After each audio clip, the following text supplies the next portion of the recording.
ओम नमः सिद्धेभ्य।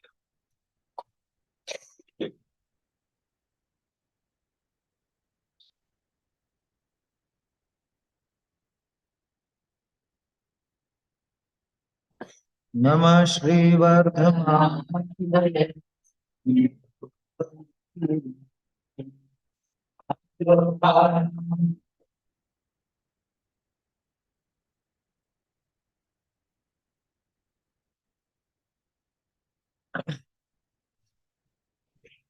रत्नकरंड श्रावकाचार ग्रंथ में अणुव्रतों की अपनी चर्चा चल रही है। और अणुव्रतों के माध्यम से 5 पापों में प्रवृत्ति किस तरह की होती है ये अपन समझ रहे हैं। पहले अपन ने अहिंसाणुव्रत देखा। और अहिंसाणुव्रत के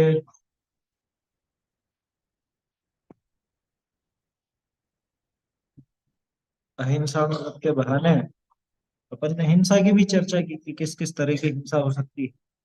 अब अहिंसाणुव्रत में जो अतिचार लगते हैं वो अतिचार वास्तव में वो हिंसा के ही दूसरे रूप हैं कि हम कहाँ कहाँ किस किस तरह से हिंसा में प्रवर्तित हैं।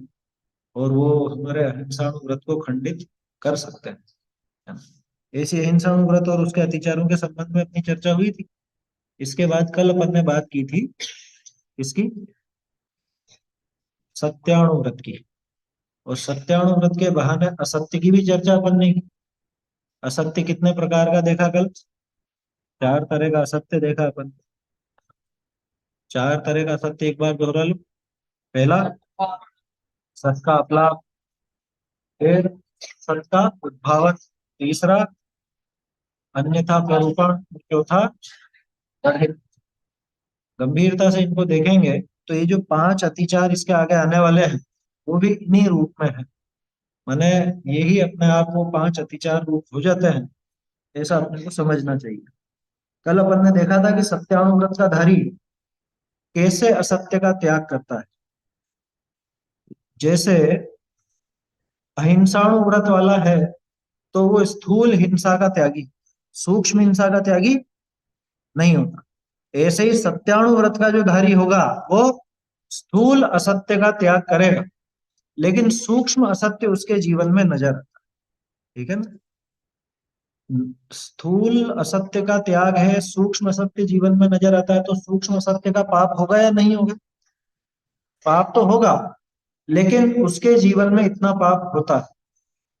चलता है ये मत समझना, होता है, ना चाहते हुए भी होता है। ठीक है ना? वो बोलना नहीं चाहता ऐसा, वो ऐसा असत्य वचन का प्रयोग नहीं करना चाहता। वो गर्हित वचनों आदि का, वो वाले तो खैर होते ही नहीं, गर्हित वचन तो उसके होते ही नहीं। लेकिन असत्य वचनों का भी प्रयोग वो बिल्कुल भी नहीं करना चाहता, ना स्थूल ना सूक्ष्म। स्थूल का तो त्याग उसने स्वयं ने कर ही दिया, लेकिन सूक्ष्म का भी वो त्याग करना चाहता है, कर नहीं पाता। सूक्ष्म झूठ का त्याग कब होगा? सूक्ष्म झूठ का त्याग कब होगा? महाव्रतधारी होंगे तो, है ना? महाव्रतधारी होने पर ही सूक्ष्म असत्य का त्याग हो सकता है, नहीं तो नहीं हो पाता। ऐसा यहाँ समझना चाहिए। कल अपन ने श्लोक के ऊपर चर्चा की थी। अब इसके अर्थ और भावार्थ को अपने को पढ़ना है।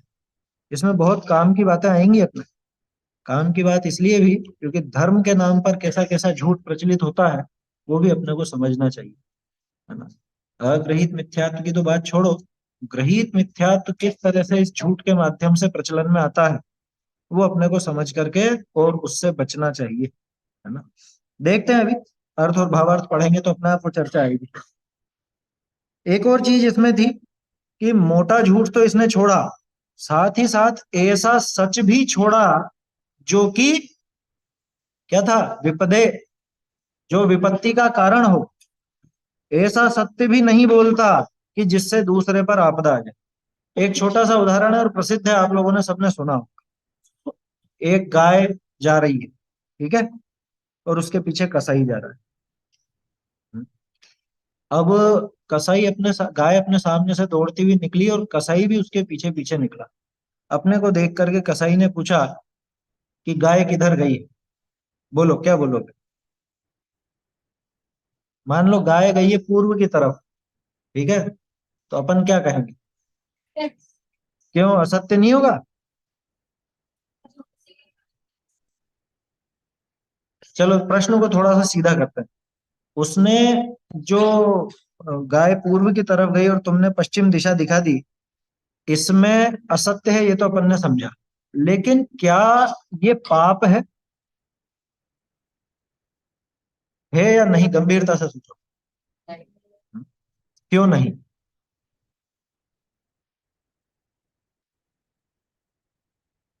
भाई है तो क्यों, और नहीं है तो क्यों नहीं? सोचो, थोड़ा सा दिमाग चलाओ। भाई अभिप्राय नहीं है। अभिप्राय किसी जीव को दुखी करने का नहीं है, अभिप्राय किसी को कष्ट देने का नहीं है। इसलिए अब उदाहरण को थोड़ा सा अपन बदलते हैं। अपनी जगह वहां पे मुनिराज है। मुनिराज क्या करेंगे? शाबाश, है ना? यही अपेक्षा थी, है ना? ये चीजें सीखना। भाई मुनिराज, बहुत से लोग क्या करते हैं, ज्यादातर लोग जो गैर स्वाध्यायी हैं या तुम्हारी तरह जिनको ये धार्मिक शिक्षा नहीं मिली, वो क्या कहेंगे कि मुनिराज गाय को बचाने के लिए झूठ बोल देंगे। वो झूठ नहीं है भैया, उनके सत्य महाव्रत है। वो सूक्ष्म असत्य भी नहीं बोलते। अभी जो अपन ने जैसे पूर्व का पश्चिम कर दिया गाय के किस्से में बचाने के लिए, वो था सूक्ष्म झूठ। और सूक्ष्म झूठ में भी अपने को पाप नहीं था। क्यों? क्योंकि अपन उस संगी पंचेंद्रिय जीव को बचाना चाह रहे थे। अपना उद्देश्य बचाने का था। लेकिन अगर यही किस्सा मुनिराज के साथ हो, तो मुनिराज ऐसा सूक्ष्म झूठ भी नहीं बोलेंगे। तो फिर लोग सोचेंगे, तो फिर क्या बोलेंगे? वो क्या सच बोल देंगे कि वहां गई है? अरे बोलना जरूरी है क्या? नहीं। हाँ, हाँ, वो तो आत्म साधना में लीन नहीं भी हो तो भी बोलने की जरूरत क्या है? जरूरी थोड़ी ना है कि हर प्रश्न का जवाब दिया जाए। No answer is the best answer, ऐसा भी कहा जाता है ना? कोई जरूरी नहीं, कोई दबाव है क्या?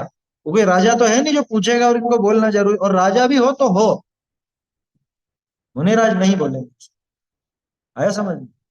हमारी भूमिका में लेकिन ध्यान रखना, अपना उद्देश्य तो उस जीव को बचाने का रहेगा, तो श्रावक तो बोलेगा, और क्या बोलेगा? वो उल्टा ही बताए।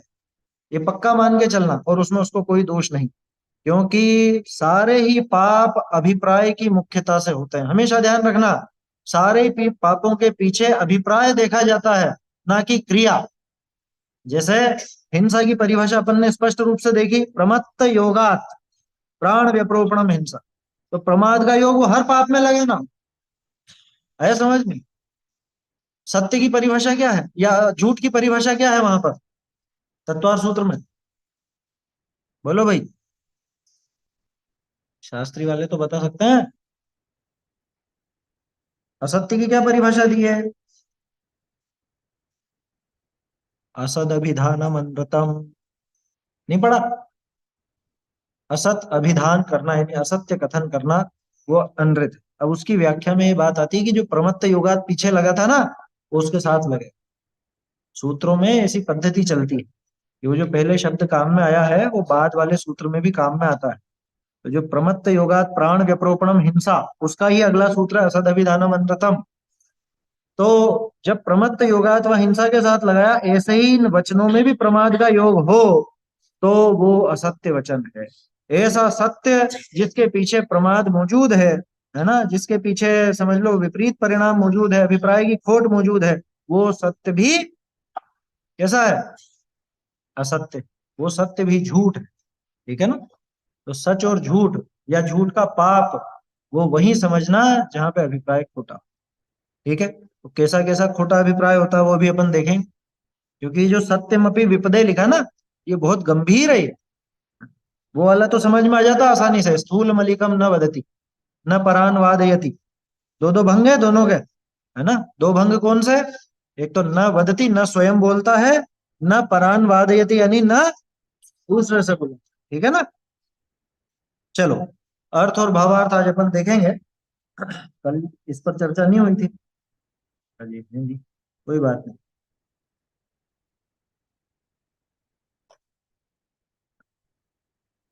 स्क्रीन पर मैं शेयर करता हूँ।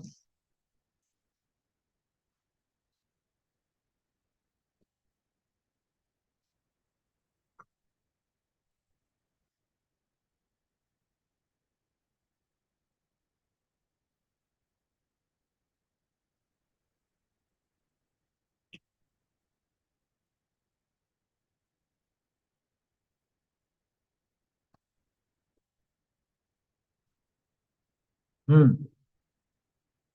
देखिए नीचे से ये दूसरी पंक्ति है हस्तलिखित प्रति में। मैं जो बोल रहा हूँ इसमें मिलान करना भाई, जिनके पास ये अजमेर वाली पुस्तकें हो इसमें से देखना, ठीक है। और जिनके पास नहीं हो ध्यान से सुनो। अर्थ, जो स्थूल असत्य नहीं बोले, अर पर को असत्य नहीं बुलावे, अर जिस वचन ते आपके अन्य के आपदा आवे, ऐसा सत्य हु नहीं कहे, ताही सत्पुरुष स्थूल झूठ का त्याग कहे। भावार्थ, सत्य अणुव्रत का धारक होए, सत्य अणुव्रत का धारक होए, सो क्रोध मान माया लोभ के वशीभूत होए ऐसा वचन नहीं कहे, जा करी अन्य का घात हो जाए, अन्य का अपवाद हो जाए, अन्य के कलंक चढ़ जाए, सो वचन निंद्य है।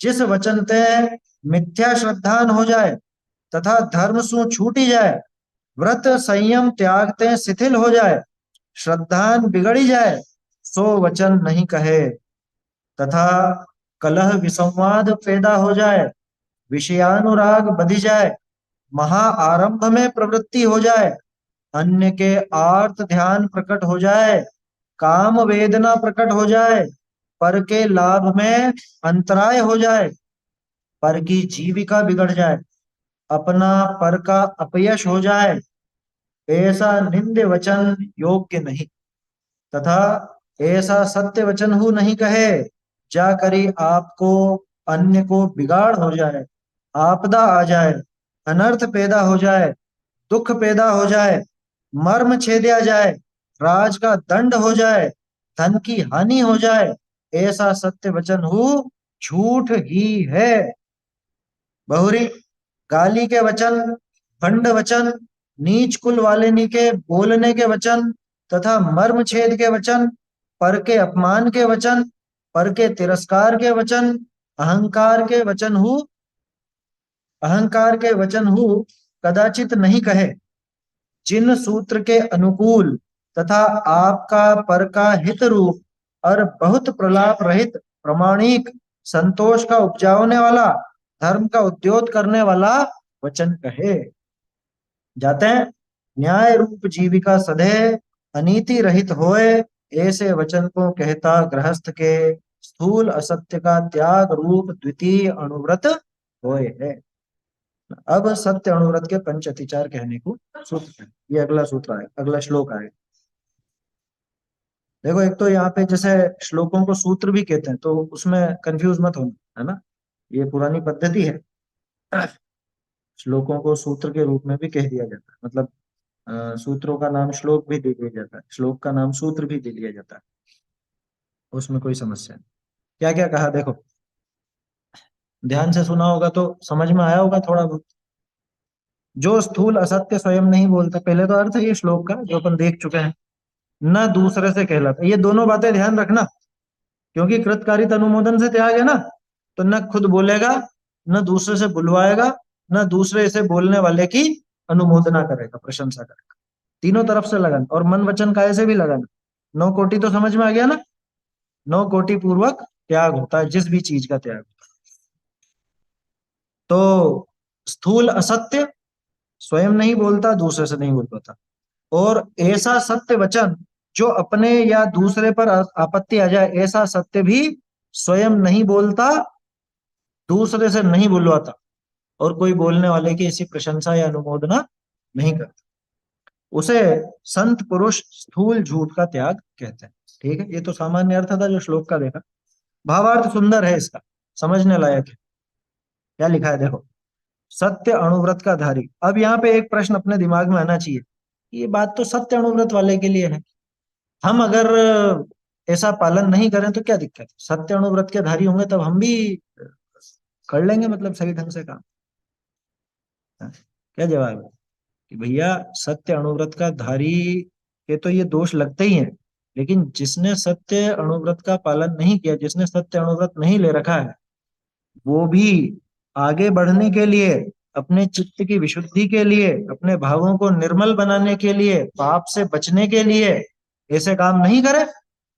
जैसे उदाहरण के तौर पर देखकर चलने का नियम तो मुनिराज के होता है। कौन सी समिति है? कौन सी समिति है? ईर्ष्या समिति। तो ईर्ष्या समिति से मुनिराज देख देख करके चलते हैं, ठीक है ना। तो नियम तो उनके हैं। हमारे तो ईर्ष्या समिति है ही नहीं, तो हम क्यों देख करके बोलो भाई, भले ही हमारे एरिया समिति नहीं है, लेकिन देख करके तो हम भी चलेंगे ना, ताकि वो जीवों का व्यर्थ में घात ना हो, व्यर्थ में पाप ना बने, व्यर्थ में हमारे परिणाम खराब ना हो। हमारे परिणामों की शुद्धि के लिए, हमारी भूमिका निर्मल बनाने के लिए, पाप से बचने के लिए, धर्म मार्ग में प्रवर्तन करने के लिए हम भी पालन तो करेंगे। हाँ, ये जरूर है कि हमारे वो काम नियम रूप से नहीं होगा, लेकिन प्रयास तो हमारा वैसा रहेगा या नहीं रहेगा। तो इसलिए अब जो बातें आएंगी, इसमें ऐसा मत सोचना कि ये तो सत्यानुव्रत वाले के लिए मना है, हम तो कर सकते हैं। भैया दोष तो हमको भी है, उसको तो अतिचार लगेगा ही सही, या उसको तो दोष लगेगा ही सही अगर वो ऐसा पालन नहीं करता है। लेकिन अगर हम ऐसे विपरीत कथन करते हैं, झूठ बोलते हैं, या ऐसा सत्य भी बोलते हैं जिससे दूसरे पर आता है, तो उसका दोष तो हमको भी उतना ही होता है, बल्कि ज्यादा ही होता है। इसलिए जो बातें अब आने वाली हैं, उनका अपने को ध्यान रखना चाहिए, और विद्यार्थी जीवन में ये चीजें बहुत होती हैं। इसलिए तुम्हारे सबके काम का प्रकरण है, बहुत काम का प्रकरण है, ठीक है ना। और चूंकि तुम्हारा काम तो, अब यहाँ विद्यालय में रह रहे हो, हॉस्टल में सब एक साथ रह रहे हो, तो ये बातें भी बहुत होंगी। या दूसरा काम, तुम लोग बाहर जाकर के दूसरों को सिखाओगे पढ़ाओगे भी सही। तो इसलिए ये चीज की, ये बात जानना बहुत जरूरी है कि कैसे कैसा बोलना वो असत्य होता है, या किस तरह से अपन सत्य का पालन कर सकते। देखते हैं भावार्थ। सत्य अनुव्रत का धारी क्रोध मान माया लोभ के वशीभूत होकर ऐसा वचन नहीं बोलता जिससे अन्य का घात हो जाए, अपवाद हो जाए, कलंक लग जाए, क्योंकि वह तो निंद्य वचन। देखो क्या कहा, सत्य अनुव्रत का धारी, अगर किसी ने सत्य अनुव्रत धारण कर रखा है, तो वो क्रोध मान माया लोभ के वशीभूत नहीं बोलेगा। क्योंकि कषाय में कभी भी जीव सच नहीं बोलता, कभी जीव सच नहीं बोलता। कषाय में माने जब तीव्र कषाय का दौर हो ना, उस समय जीव सच नहीं बोलता। जैसे उदाहरण के तौर पे मान लो, घर पे झगड़ा हुआ, पति पत्नी में झगड़ा हुआ, ठीक है। तो कैसे कैसे कथन होते हैं, सुने होंगे ना। हैं? अपने घरों पे नहीं सुने होंगे, लेकिन ऐसी कहानियों में या ऐसे तो सुने ही होंगे क्या। निकल जा मेरे घर से, आज से तेरा मेरा कोई रिश्ता नहीं, और मैं तो छोड़ के जा रही हूँ, पता नहीं कहाँ पे मेरे माता पिता ने क्या देख करके तुमको दे दिया, और ऐसे व्यक्ति के साथ तो रहना ही बेकार है, और ये और वो, बोलो कितनी बातें होती। अगले दिन हैं? बोलो कौन जाता है, छोड़ के गई कोई महिला इतना बोलने के बाद भी, या किसी पति ने ऐसा निकाल दिया, निकल जा मेरे घर से बोलने के बाद भी। ऐसे वचन गुस्से में बोले जाते हैं, गुस्से में ऐसे ही कथन निकलते हैं। जो अपना प्रिय होता है ना, उस प्रिय के प्रति भी बहुत खराब वचन निकलते हैं। मोक्षमा प्रकाशक दूसरा अधिकार पढ़ा, दूसरा तीसरा अधिकार, क्रोध मान माया लोभ की जो प्रवृत्ति है, उसके अंदर ये बातें आई। जो अपना पूज्य पुरुष हो या प्रिय व्यक्ति भी हो, तीव्र कषाय में उसके प्रति भी द्वेषपूर्ण वचन निकलने से नहीं रुकते। क्या, जैसे झगड़ा हो गया ना, मान लो पति पत्नी में झगड़ा हो गया। अब पत्नी अगर अपने माँ से बात करेगी तो ये दुनिया का सबसे खराब आदमी ढूंढा है तुमने मेरे लिए, ये सबसे खोटा आदमी ढूंढा है, सबसे बेकार व्यक्ति यही है पूरी दुनिया में। बोलो, कभी कभी तुम लोगों को भी ऐसा होता होगा, मम्मी पापा किसी बात के लिए बोलते होंगे, टोकते होंगे, तो क्या ये बहुत खराब है, हमेशा मुझको टोकते ही रहते हैं, इससे अच्छा तो मैं इनके घर में होता ही नहीं। कभी ऐसा विचार तो नहीं आया? ऐसा विचार मत लाना। देखो, तुम सब यहाँ पढ़ रहे हो, तुम्हारे माता पिता ने तुम्हारे लिए जो विद्या चुनी है, जो ये शिक्षा चुनी है, उन्होंने बहुत आगे का तुम्हारा सुखद भविष्य जान करके चुनी। इसलिए वो तुम्हारा बुरा चाहते हो ऐसा तो कभी मन में लाना ही मत। नए बच्चों को थोड़ा थोड़ा कभी आ सकता है, शुरू शुरू में आता है, अब तो खैर सब घुल मिल गए यहाँ पर, अब तो इन बातों का कोई मतलब है नहीं। नहीं साहब, 90% घरों के ये हालात नहीं है, है ना। ऐसे 90% तो मत कहो, लेकिन ठीक है, जहां है वहां होता ही है। देखो ये असल में क्या है, कषाय का दौर है। तो कषाय जब तेज रहती है तो किसी के भी संबंध में हो सकती है, वो किसी के भी संबंध में कहा जा सकता है। तुम्हारे प्रिय अध्यापक ही मान लो किसी दिन तुमको गुस्से में फटकार दें, डांट दे, और उधर से तुम्हारी भी कषाय तीव्र हो, तो तुम्हें भी उनके प्रति एक द्वेष का भाव आने के कारण विपरीत वचन निकल सकते। लेकिन मैं ये पूछता हूं कि ये सब जो क्रोध के आवेश में, मान के आवेश में, या माया लोभ के आवेश में जो भी वचन निकले, जो कुछ भी कहा गया, उसमें सच्चाई कितनी? लोभ के कारण भी समझ लो। जैसे मान लो पहले क्या होता था, कुछ हम लोग जब पढ़ते थे ना, तो कुछ संस्थाओं से छात्रवृत्ति मिलती थी, छात्रवृत्ति मिला करती थी।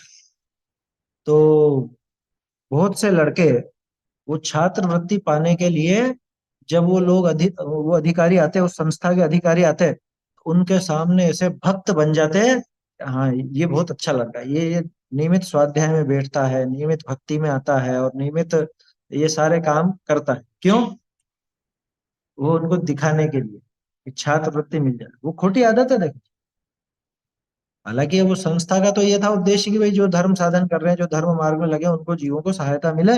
ऐसी वो संस्था के, बहुत सी संस्थाओं के ऐसे उद्देश्य रहते हैं। लेकिन अब अगर वो उस लोभ में, अपन ने एक क्रोध का उदाहरण देख लिया, एक लोभ का देख लेते हैं, तो राग और द्वेष दोनों का समझ में आ जाएगा। लोभ के आवेश में आके, हाँ हाँ सच बात है, जिनवाणी तो ये परम सत्य है, और ऐसा है और वैसा है, बहुत ऐसे भाव भंगिमा इस तरह की बनाता है दूसरे को लुभाने के लिए। ये बताओ, उसकी जितनी भी प्रवृत्ति है, जो बोली गई जितनी भी बात है, वो उसके मन से निकली हुई बात है। वो सच बोल रहा है? सच नहीं बोल रहा है। मतलब वचन तो वो सत्य है, लेकिन उसको सत्य का काम नहीं। क्यों? क्योंकि उसके मन में तो लोभ बैठा हुआ है, पैसे का लोभ। कभी भी ध्यान रखना, सभी ध्यान से सुनो, जीवन में कभी भी लोभ के वशीभूत होकर के जिनवाणी का काम नहीं करना। न लोभ के कारण जिनवाणी पढ़ना, न लोभ के कारण जिनवाणी पढ़ाना। लौकिक लोभ की बात कर रहा हूं। मोक्ष का तो रहेगा ही सही, मोक्ष की इच्छा तो रहेगी ही सही, वो तो सामान्य रूप से एक मुमुक्षु जीव को होती है। लेकिन लौकिक लोभ के वशीभूत होकर, यानी रुपया पैसा मिल जाए, समाज में इज्जत मिल जाए, लोग मुझे अच्छा समझने लग जाए, ऐसा विचार करके न कभी पढ़ना न कभी पढ़ाना। ये बात बिल्कुल दिमाग में उतार लो। क्या? अगर अपना कल्याण चाहते हो, अरे परम मुक्ति का मार्ग है, ये मोक्ष का मार्ग मिला ना अपने को। तुम्हारा तो स्थान भी मुमुक्षु आश्रम कहलाता है। तो ये मोक्ष का मार्ग मिला है, इसको ऐसे हल्के में नहीं बेच देना। इसको थोड़े से रुपयों की खातिर, थोड़ी सी इज्जत की खातिर ऐसा काम नहीं करना कभी भी। आया समझ में? आप पुण्य के उदय से जैसा जो सहज मिल जाए सो मिल जाए, उसकी इच्छा नहीं रखना। जैसे अभी मान लो कि मैं, ये जैसे अभी अपन पढ़ रहे हैं, ठीक है ना, ये तो एक व्यवस्था बनी हुई है कि मैं बोल रहा हूँ और तुम सुन रहे हो, वास्तव में तो मैं भी श्रोता हूँ और तुम भी श्रोता है। तो मैं अगर मान लो ये चीज पैसा लेकर के पढ़ाने लग जाए, भैया एक क्लास के इतने रुपए, तो ये तो मैंने व्यापार बना लिया। होते हैं बहुत से दुष्ट लोग, इस तरह के भी होते हैं। जिनवाणी माता को बेचने से बाज नहीं है, ये बेचना ही तो हुआ। उसके लिए आचार्य देव कैसा लिखता है, क्या? ये अपनी माँ का सौदा कर, क्या, जो जिनवाणी सुनाकर पढ़ाकर ये अ, अगर रुपये कमाने की, या लौकिक कुछ लोभ की, या किसी और किसी भी तरह का लोभ, है ना, किसी भी तरह का अपना लौकिक कार्य अगर साधना चाहता है, ये अपनी माँ का सौदा कर। ऐसा काम कभी नहीं करना अपना, है ना, ध्यान रखना हमेशा ये बात। क्योंकि आगे तुम लोग पढ़ाओगे भी सही, पढ़ तो रही हो, लेकिन आगे पढ़ाने का मौका भी मिलेगा। बहुत से लोग कुछ प्रसिद्ध भी हो जाएंगे, ज्यादा इधर उधर जाएंगे भी सही पढ़ाने, लेकिन कभी ऐसे लोभ में नहीं आना।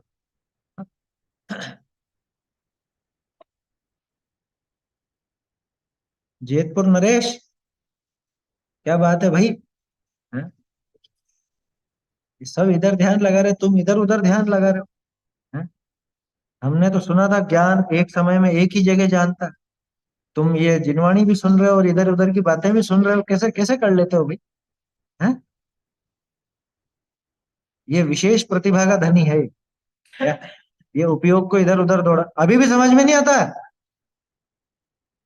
है? तुमसे बोल रहा हूं उसके बाद भी समझ में नहीं आता है? इधर आओ आगे।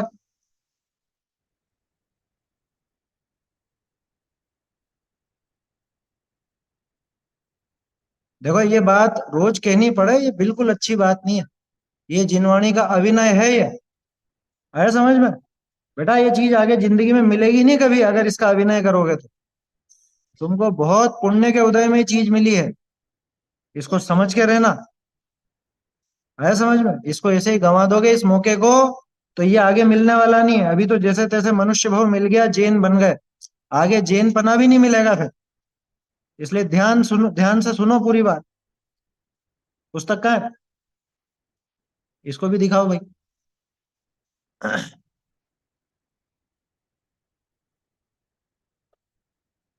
हाँ,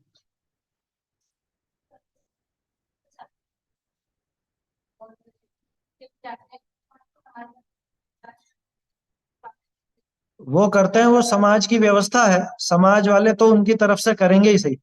लेकिन अपना उद्देश्य क्या हो?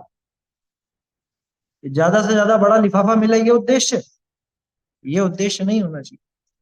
वो करें, वो सहज रूप से हो जाए जो व्यवस्था, वो अलग बात। अपने को तो निर्वांछक वृत्ति से ये काम करना और बनती कोशिश। अगर अपन समर्थ हैं, अगर समर्थ हैं, देखो एक बात कहता हूं, हालांकि बहुत से लोग इस बात से इत्तेफाक नहीं रखेंगे, लेकिन अगर अपन समर्थ हैं तो अपने को नहीं लेना चाहिए। अपनी सामर्थ्य है ना, अपने कोई ऐसी कमी नहीं है, अपन कोई नौकरी में नहीं है या कुछ इस तरह की बात नहीं है, तो हमें वो नहीं लेना चाहिए, है ना? और मुझे पता है बहुत से आप में से इस तरह के हैं जो बिल्कुल भी नहीं लेते, है ना? वो वृत्ति रखनी ही नहीं, लोभ की वृत्ति नहीं बढ़ानी कभी भी, है ना? ये ध्यान रखना भाई। अपने क्या कमी, पुण्य के उदय से पैसा आता है। अपन तो जिनवाणी का अभ्यास स्वयं के लाभ के लिए कर रहे हैं ना, खुद के लाभ के लिए कर रहे हैं। तो पारमार्थिक लाभ वो ज्यादा ऊंचा है। पारमार्थिक लाभ हुआ तो लौकिक लाभ तो अपने आप होगा ही होगा। वो पुण्य कहाँ जाएगा? वो पुण्य तो पीछे पीछे दौड़ा दौड़ा आता है। इसलिए उस पुण्य के उदय की चाह मत रखना जिनवाणी के अभ्यास से। ठीक है ना? चलिए, क्या बात कर रहे थे अपन? कि क्रोध मान माया लोभ के वशीभूत होकर ऐसा वचन नहीं बोलता। क्रोध मान माया लोभ के वशीभूत होकर के वचन कहना ही नहीं। देखो इसका एक उपाय बताता हूँ। बहुत से लोग मौन का प्रयोग करते हैं, बहुत सुंदर प्रयोग है मौन का। ज्यादातर लोग सोचते हैं मौन में क्या दम है। मौन कषाय को दबाने में भी काम आता है कई बार। देखो, ऐसा प्रयोग खुद करके देख सकते हो। जब कषाय ज्यादा भड़क रही हो ना, कोई भी, सिर्फ अकेली क्रोध नहीं, कषाय भड़कने का अर्थ ज्यादातर लोग क्रोध से ही समझते हैं। जब ज्यादा लोभ आ रहा हो, जब ज्यादा मान की बात चल रही हो, या माया ज्यादा हो रही है, खुद ही महसूस करना हो तो खुद ही खुद को देख सकोगे, कोई दूसरे को नहीं देख सकता। तब मौन का प्रयोग। गुस्से में तो कर ही सकता है, गुस्सा तो महसूस हो रहा है ना खुद को। जब ज्यादा गुस्सा हो रहा हो, मौन हो जाओ बिल्कुल। समझ में ही बात? ये जो मोटिवेशनल स्पीकर होते हैं ना, ये बहुत से लोग तो इस तरह की बात कर, जब भी गुस्सा आ रहा हो 10 तक गिनती गिनो। करते हैं ना ऐसा? गहरी सांस लो।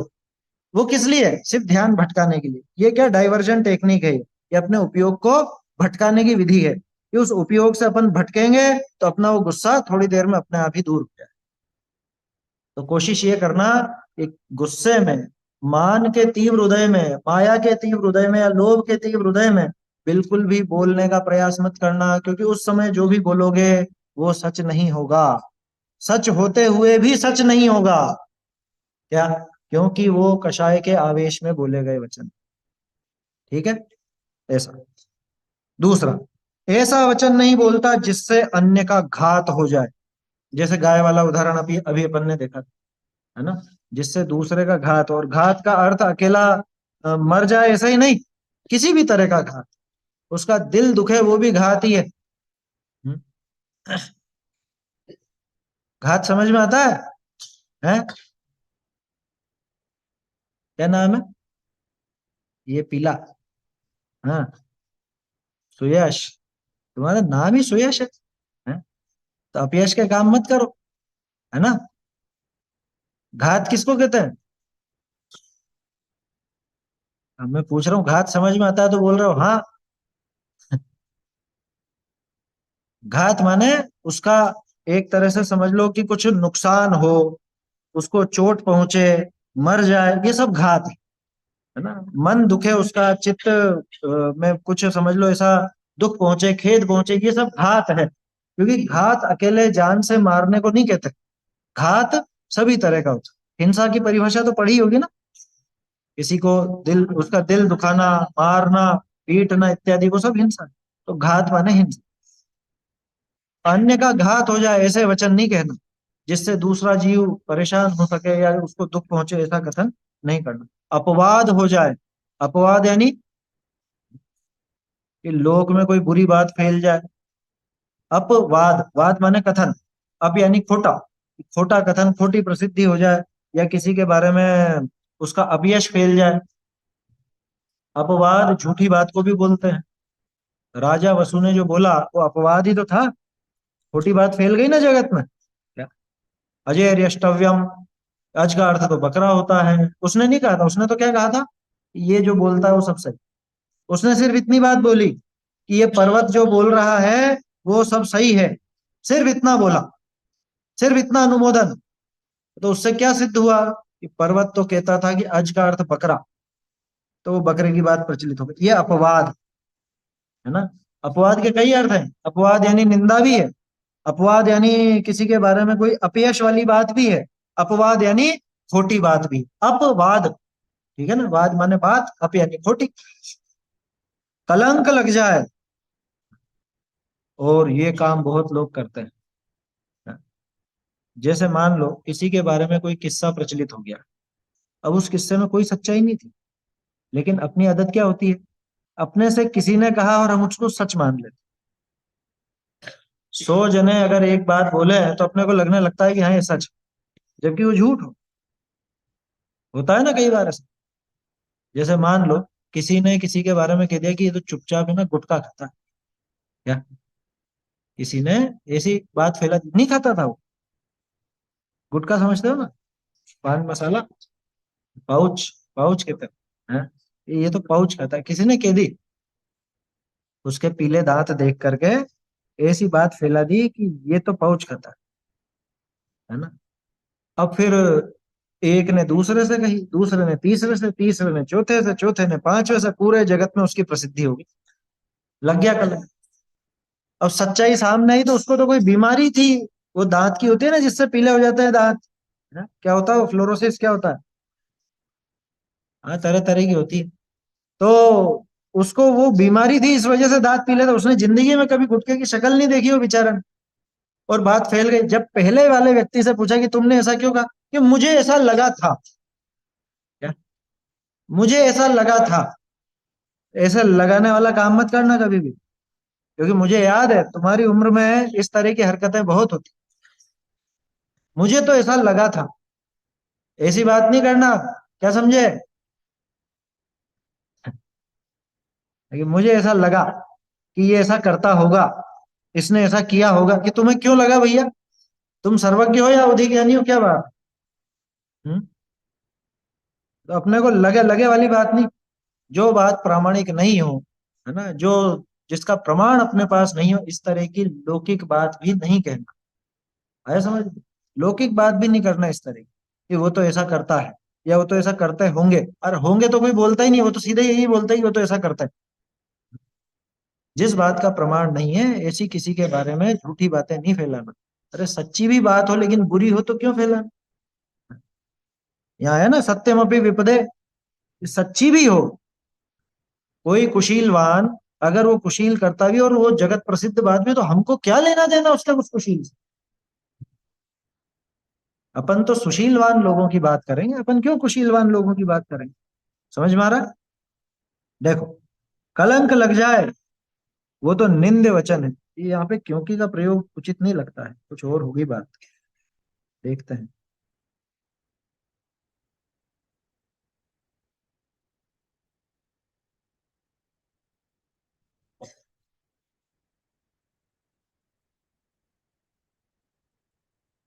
यहाँ पे क्या था ये, कलंक चढ़ जाए 100 वचन निंद्य है, ये क्योंकि नहीं आएगा यहाँ। क्योंकि गलत प्रयोग है ना। वह सब निंद्य वचन, ऐसा बनेगा इससे, क्योंकि बैठ ही नहीं रहा है यहाँ, कलंक लग जाए, क्योंकि वही तो निंद्य वचन है। तो तुम्हारी पुस्तकों में अगर सुधार कर सको तो कर लेना, क्योंकि नहीं आएगा। क्योंकि की जगह कोमा लगा सकते हो, कलंक लग जाए वह तो निंद्य वचन। अब देखना यहाँ पे, अब काम की बात आ रही है अपने, खास तौर पे शास्त्री वालों के लिए, क्योंकि बाहर जाओगे, पढ़ोगे, पढ़ाओगे, सुनाओगे, जिस वचन से मिथ्या श्रद्धान हो जाए, धर्म से छूट जाए, व्रत संयम त्याग में शिथिल हो जाए, श्रद्धान बिगड़ जाए, ऐसे वचन नहीं कहता। नहीं कहता, ये तो सामान्य लिखा सत्यावन व्रत के धारी के लिए, हमारे लिए क्या बात, ऐसे वचन नहीं कहना है, बिल्कुल भी नहीं कहना। कैसे वचन, सबसे पहली बात तो जिस वचन से मिथ्या श्रद्धा न, जैसा कि हाँ कोई दिक्कत नहीं है, देवी देवताओं में क्या है, अपन तो ऐसे ही जा रहे हैं, अपन तो ऐसे ही घूमने जा रहे हैं, आया समझ। बहुत से लोग कहते हैं ना कि अपन वह नमस्कार नहीं करेंगे, क्या, कल बात चल रही थी ना, कहाँ गए, अच्छा, कोई बात नहीं। तो ऐसे ही बहुत से विद्वान कहते हैं कि हम वहां गए, दरगाह में गए, या हम वहां पे गए ताजमहल, या और ऐसी जगह हैं, या चर्च वगैरह, हम तो कोई वहां नमस्कार थोड़ा कर रहे, हम तो देखने गए ऐसे ही, उसमें थोड़ा दिक्कत है। भैया इससे सामने वाले का श्रद्धान बिगड़ता है।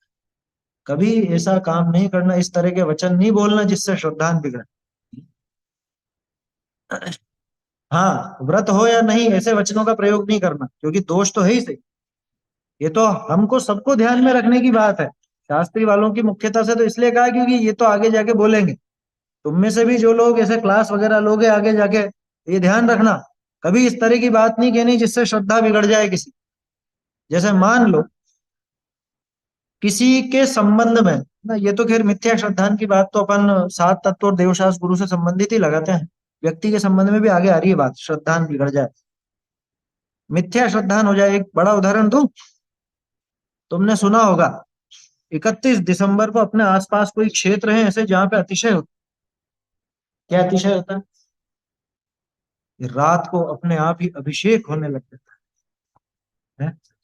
आज तो तुम्हारे यहाँ भी हुआ ऐसा अतिशय, क्यों भाई अतिशय, यहाँ भी हुआ क्या अतिशय ऐसा, नहीं हुआ, अरे आज हुआ ना, है, आज कितना कोहरा था। और बाहर मुनि सूरत भगवान की खडगासन प्रतिमा वो जाके देखोगे तो है, ये हो गया अभिषेक। ये इसी तरह की बातें होती हैं, जो लोग ऐसा प्रचलित कर देते हैं और लोगों को ऐसा मिथ्या श्रद्धा, ये अभिषेक, अरे लौकिक भाई, ये तो एक प्राकृतिक घटना है। घटना कैसी है, कोहरा है, इतना जबरदस्त कोहरा है, धुंध है, अब वो पूरी ओस उसके ऊपर हो जाएगी तो अपना धारा बनेगी ही बनेगी, इसमें क्या अतिशय है? ये कोई अतिशय की बात है। चांदखेड़ी की बात आती है, नाम सुना ना सबने, और चांदखेड़ी के लिए क्या कहते हैं, 31 दिसंबर को रात को देव आकर के अभिषेक करते, तो रात को जाके बैठ जाते हैं लोग बाग। अरे तुम नीचे गुफा में, उस अंदर गड्ढे में वहां घुस करके ऐसे करोगे, वहां वैसे ही भाप बनती है, और इतने लोग 31 दिसंबर को इकट्ठे हो जाएंगे, उसी दिन इकट्ठे हो रहे हैं, अन्य दिन इकट्ठे होंगे तो अन्य दिन भी बन जाएगी, उसमें क्या बड़ी बात, समझ में आ रहा। तुम बाथरूम में नहाते हो, अगर बाथरूम में कांच लगा हुआ है तो तुम्हारा कांच पूरा गीला हो जाता है कि नहीं उस भाप से, तो भाप तो वहीं बन रही है ना। बस ऐसे ही वहां नीचे गड्ढे में भोंयरे में जाकर के, भोंयरा समझते हो ना, अंडरग्राउंड जो बने हुए रहते हैं, तो चांदखेड़ी में नीचे भोंयरा है, तो भोंयरे में जाकर के, और वहां पे 50-100 लोग इकट्ठे हो जाएंगे, और वहां पे तो उनके सांस की गर्मी और वो सब है, एग्जॉस्ट इतना बराबर है नहीं, बाहर हवा निकलती नहीं है, तो वो तो अपने आप पानी बनेगा ही बनेगा वहां। ये कोई अतिशय है क्या, ये अपने आसपास के क्षेत्रों में थोड़ा ज्यादा चलता है इस तरह, तुम्हारे इधर केशोराय पाटन में, वहां जहाजपुर में, इधर चांदखेड़ी में, कभी चक्कर में मत आना। और ऐसी तारीखों में जब ये पागल लोग जाते हो, इन पागलों की गिनती में अपना नाम शामिल कभी मत करना, क्या, क्योंकि लोगों को शौक रहता है ऐसा, 31 पे चलेंगे। ये दुनिया में कम पागलपन है जो अपन उसको और बढ़ावा दें। चक्कर में मत आना, ये मिथ्या श्रद्धान के कथा नहीं है। अभी कहने को तुम भी दूसरों को फोटो दिखा सकते हो, देखो देखो देखो अतिशय होगा, क्या कि हम कमरे से देख रहे थे तो कुछ नजर नहीं आ रहा था, और पास में वहां जाके देखा तो भगवान की प्रतिमा नजर आने लगी। ये अतिशय।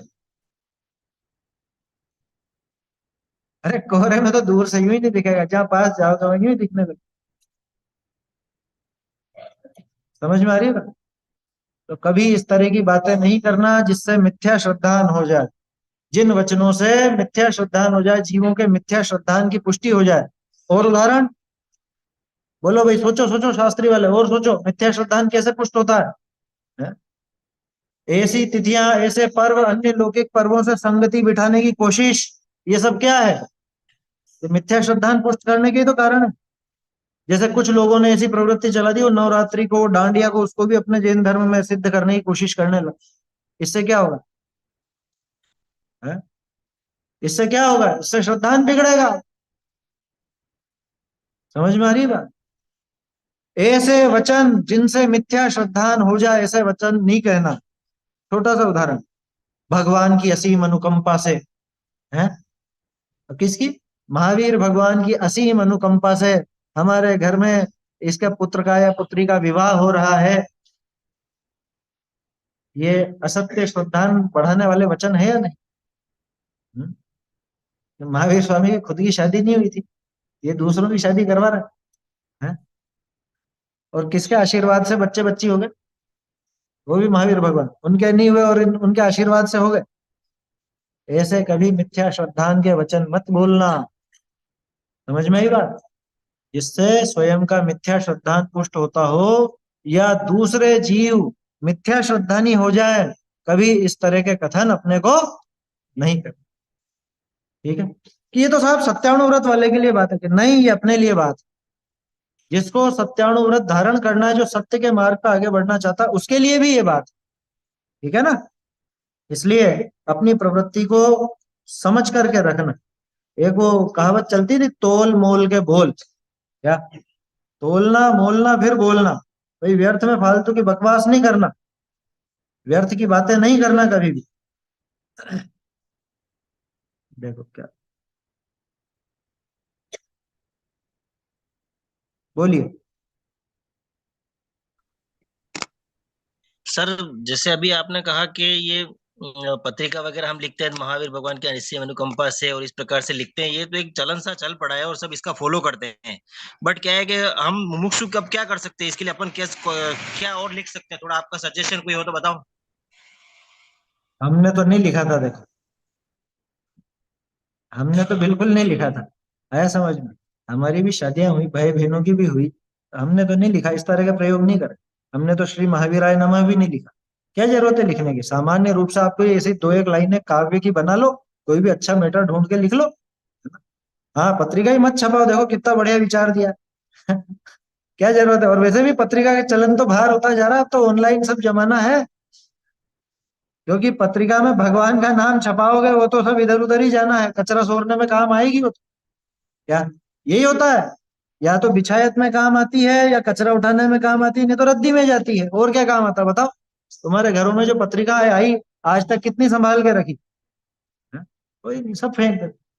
भगवान का नाम उसमें ना हो तो अच्छा है, होना ही नहीं चाहिए, कायदे की बात है। ठीक है ना? वो अभिनय का दोष भी लगता है वहां। तो ध्यान रखना, तुम सब लोगों की तो होने की है आगे। कोई अगर ब्रह्मचर्य नहीं लेगा तो इन चीजों का ध्यान रखोगे तो अच्छा है। ठीक है ना? चलिए बोलिए। एक सेकेंड।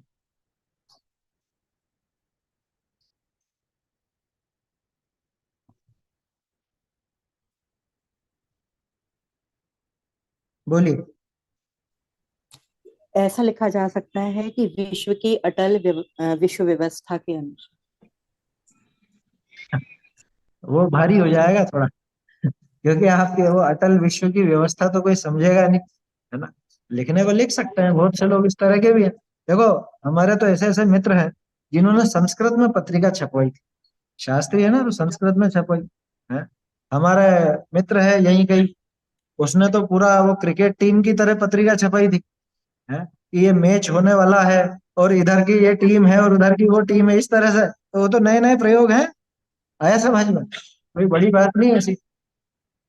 तो वो तो जितनी उसमें कलाकारी दिखा सकते हो, लेकिन कुल मिला के देखो, है तो पाप का काम, उसकी तो क्या चर्चा करें। लेकिन वहां पे भगवान का अभिनय ना हो, है ना, विपरीत मान्यताएं पुष्ट ना हो, ऐसा अपने को काम करना चाहिए। बोलो।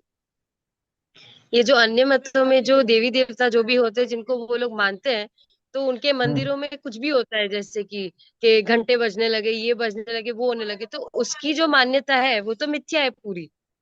तो वो जो घंटे हाँ, और वो सब बजते हैं वो सब देवकृत होते हैं, क्योंकि जरूरी वो कोई नहीं। अतिशय, नहीं तो नहीं, वो जरूरी नहीं है। ऐसे देखो, थोड़ी दो होते। चीजें हैं, दो चीजें हैं इसमें। ये टोडरमल जी ने जवाब दिया इसका पांचवें या छठे अधिकार में। अन्य मत के भी अतिशय होते देखे जाते हैं, चमत्कार आदि देखे जाते हैं, वो कैसे हुए, ऐसा प्रश्न है उसके अंदर। पढ़ा कि नहीं पढ़ा, छठे अधिकार में है शायद।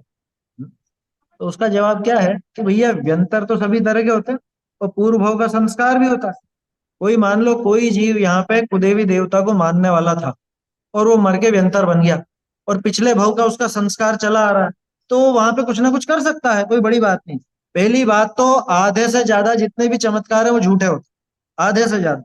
कोई कोई देवकृत हो भी जाए तो उसमें दम क्या है, उसमें क्या दम है। जैसे मान लो, वो बहुत सी जगह वो घोड़ी का नृत्य होता है ना, है? घोड़ी नाचते हुए दिखाते हैं किसी जुलूस में। अब कोई घोड़ी नाच ले वे, तो इसमें अतिशय वाली क्या बात है। आमतौर पर जानवर नाचते नहीं है, लेकिन कोई घोड़ी नाच ले तो इसमें अतिशय वाली क्या बात है। ठीक है ना। ऐसे ही आमतौर पर तो ये चमत्कार आदि जो है सारे झूठ है, ज्यादातर गप्पे। लेकिन कहीं मान लो किसी देव ने कर भी दिया तो उसको नमस्कार करने जैसा तो कुछ भी नहीं। वो तो घोड़ी के नृत्य जैसा है। समझ में आ रही बात, ऐसा समझ लो। जैसे किया ना, पावापुरी जो है वहां पे भगवान के ऊपर जो घूमट लगा हुआ है ना, वो जब उनका निर्वाण जिस टाइम पे हुआ था ना, उस टाइम पे वो घूमता है। तो हम वो लोग सब जब गए कहने थे की तो बातें हैं। ऐसी है ना, सब ज्यादातर चीजें क्या है, लोगों की कही हुई ज्यादा होती है। जैसे जहाजपुर की प्रतिमा निकली थी, तब लोग कहने लग गए थे नाभि हिलती हुई देखी। हमने भी देखी, हमने भी, जिनने नहीं देखी उनने भी देखी है। हम्म नहीं भी देखी ना, तो भी बस वो कि इतनी भीड़ में धक्का मुक्की में कुछ हिलता हुआ दिख भी जाए, तो कि हमने भी देखी। पत्थर सांस ले रहा है, प्रतिमा सांस ले रही है। अरे भैया, अगर ऐसा हो ना, तो वो तो साक्षात क्या कहे, अवर्णवाद है देव का।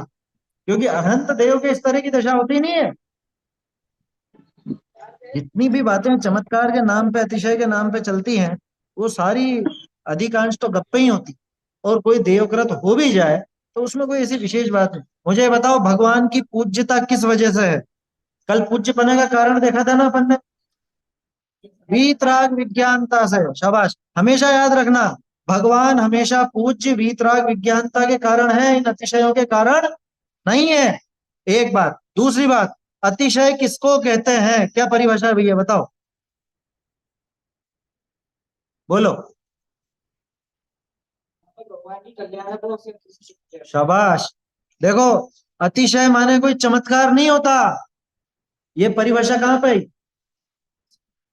ये आदि पुराण में है, क्या पद्म पुराण में, किसी में है पुराण में, है ना। दोषी जी ने पढ़ाई, वो तो अच्छी बात है। लेकिन कहाँ से पढ़ी, मूल ग्रंथ वो होना चाहिए, प्रमाण वो होता। ठीक है ना। कहीं पे पूछेंगे ये कहाँ पे पढ़ी, तुम कहो उन्होंने पढ़ाई, ये प्रमाण थोड़ी ना होता। प्रमाण में ग्रंथ का नाम लेते, है ना। तो पुराणों में ये परिभाषा आती है। सुनना भैया ध्यान से, शास्त्री वाले भी और 8th 9th 10th वाले भी। अतिशय क्षेत्र किसको कहा जाता है, कि जहां पे भगवान के निर्वाण कल्याण को छोड़कर, निर्वाण कल्याण को छोड़ करके बाकी के चार अतिशय होते हैं। निर्वाण कल्याण क्यों छोड़ा, क्योंकि जहां निर्वाण कल्याण होगा वो तो निर्वाण क्षेत्र, सिद्ध क्षेत्र कहलाएगा। ठीक है ना। और जहां भगवान का गर्भ कल्याणक हुआ हो, जहां जन्म कल्याण, गर्भ और जन्म तो एक ही जगह होता है वैसे। तो जहां जन्म कल्याणक हुआ है, जहां तप कल्याणक हुआ है, जहां केवल ज्ञान कल्याणक हुआ है, वो अतिशय क्षेत्र है। अरे सीधा सा है। तुमने भगवान के 46 मूल गुण देखे, उसमें 10 जन्म के, 10 केवल ज्ञान के, 14 देवव्रत, ये क्या कहलाते हैं, अतिशय। ये 34 अतिशय। तो 34 अतिशय किससे संबंधित है, भगवान के जन्म तप और ज्ञान से संबंधित है। तो जहां पे भगवान का मोक्ष छोड़ करके बाकी के चार कल्याणक हुए हो, वो क्षेत्र कहलाता अतिशय क्षेत्र। ना कि जहां पे कोई धारा बरस गई हो, जहां घंटे बजने लग गए हो, जहां वो झूमर हिलने लग गए हो, जहां छत्र हिलने लग गए हो, जहां पे रात को आवाज आने लग गई हो, है। ऐसे भी होते हैं बहुत से। वहां कोई जानवर हो और वो जानवर आवाज करता है, उसको लगता है देव आवाज कर रहे हैं, देव भक्ति कर रहे हैं। उनकी नजर में क्या होता है, देव भक्ति कर रहे हैं। कह रहे समझदार देव होगा तो रात को भक्ति नहीं करेगा भगवान की, अगर जैन देव होगा तो। आया समझ में? ऐसे रात का वो काम नहीं होता। तो ये चीजें अपने को समझना चाहिए। ठीक है, 2-5 मिनट है अपने पास, एक प्रश्न और ले लेते हैं, फिर थोड़ा सा इसको देख करके आगे बढ़ते हैं। बोलिए। भैया जी, हम्म। पत्रिका में भगवान का नाम लिखते वो तो ठीक है, साथ में मंदिर में चढ़ाने भी जाते हैं, साथिया बनाते, श्रीफल वो करके बहुत डाल। गलत है। वो भगवान को चढ़ाने जाते हैं पत्रिका, शादी की हाँ। पत्रिका। हालांकि ये भी अपना विषय नहीं है, लेकिन फिर भी अब बात आई है तो बता देता हूँ।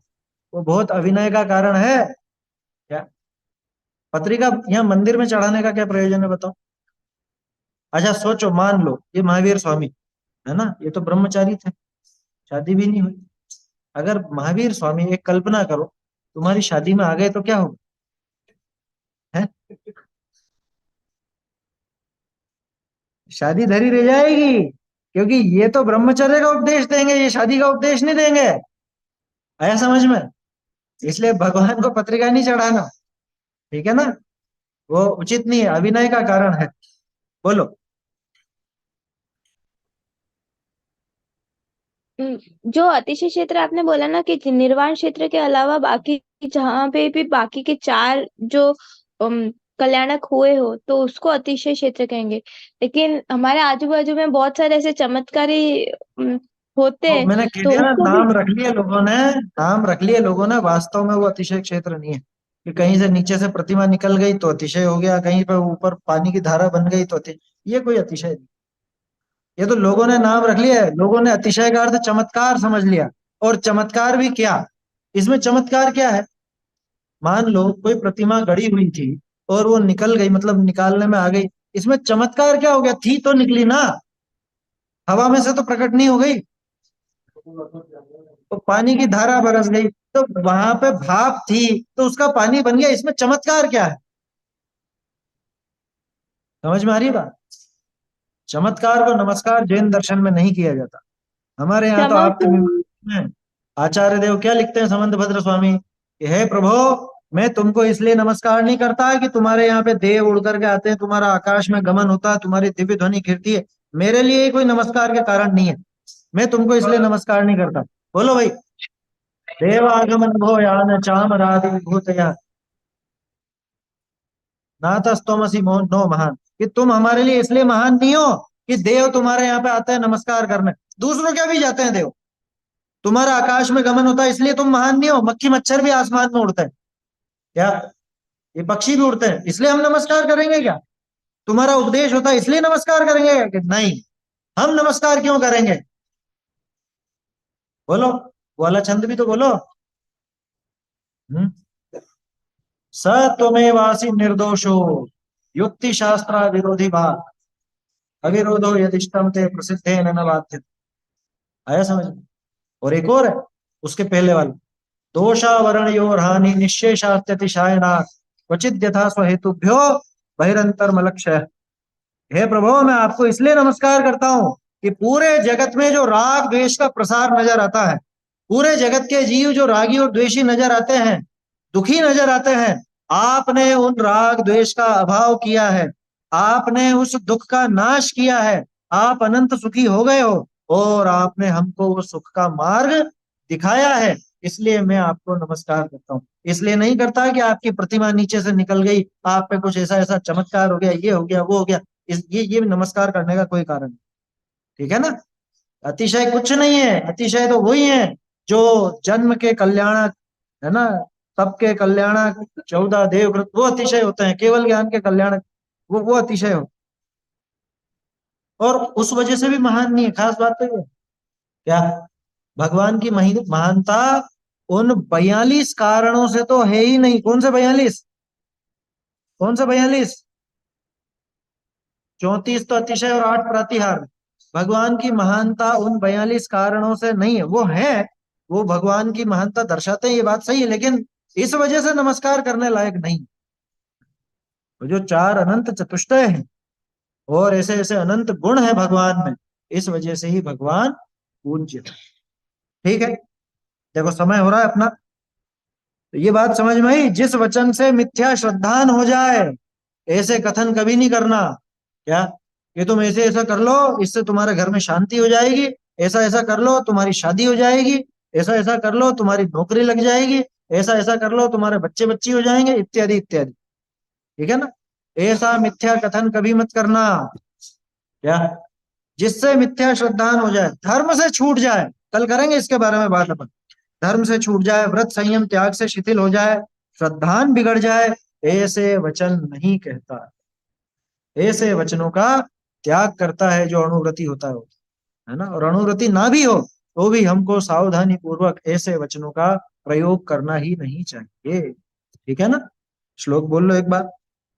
स्थूलमलीकं न वदति, न परान् वादयतु सत्यमपि विपदे, यत्तत् वदन्ति सन्तः स्थूलशालवैरणः।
गाड़ी माता